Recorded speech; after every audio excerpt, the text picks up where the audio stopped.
Ein herzlicher Gruß und willkommen sei wie alle Nieuwsgierigen, die sehr interessante Geschichten hören.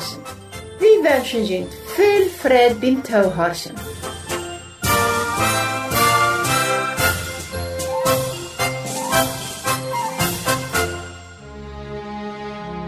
Eine Königstochter aus Schweden schrieb Jast in der frühen Jahr: Würdest du uns bitte deine Krone mit den wunderschmacken wiesen? Gern, sagt die Prinzessin, und rannt unter der und kam dann auch kurz mit 2 Tschinga zurück. Sie nahm die beiden ihre Arms und sie mit ein schaftes Gesicht: Das sind meine kostbaren Steine. Der Jas schickte aber sehr verwundert, will sie wollen endlich Diamanten und kostbare Steine sein. Aber sie können dort auch verstehen, dass die Tschinga für die Prinzessin kostbarer wären als kostbare Steine. Ja, so ist das. Nicht alle haben ein Hort für Tschinga.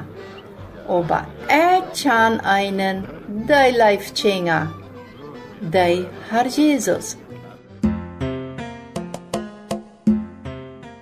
Die Bibel vertellt uns davon, dass die Eltern wären, die ihre Tschinga nur Jesus brachten, damit er die sehen soll und die Tschinga am Tschannen lernen sollen. Aber ehe die Tschinga nur Jesus kommen, wären da böse Stimmen zu hören. Was will je hier? Verschwindet hier, seit wir hier wegkommen. Die Tschinga verfieren sich und blieben stehen. Sie würden sich dort nicht mal ein Wort zu sagen. Und das wären Jesus seine Jünger, die so streng geredet haben. Echt, die Frau, dass die Geschichte hier noch nicht zu eng ist. Jesus läuft Jünger. Und er selbst steht nu auch für ihn Gott reden.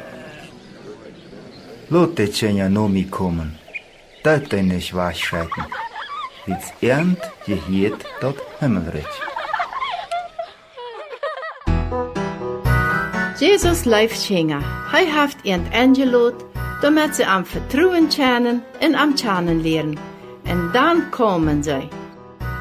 Jungs und Mädchen, so alt als du, Probe und Frasche, Grote und Kleine, seine, wat op Ludes verwärts gehen, und auch seine, die sich sehr treu holen. Je Schäde und seine, wat nicht alles weiten. Niemals mehr haben sie diesen Tag verjeten, wo Jesus so freundlich zu ihnen gewesen wie und ihnen gesehen hat. Jesus läuft Tschinga.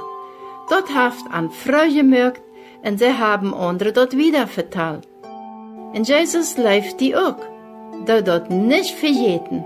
In der Bibel sagt die, wer nur mitkommt, dem wo ich nicht rücksteiten.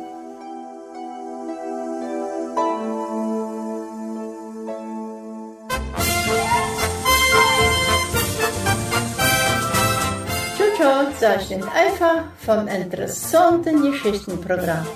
Und wenn du Fragen hast oder uns was schreiben willst, dann hast du nur diese Adresse: teleninus@gmail.com.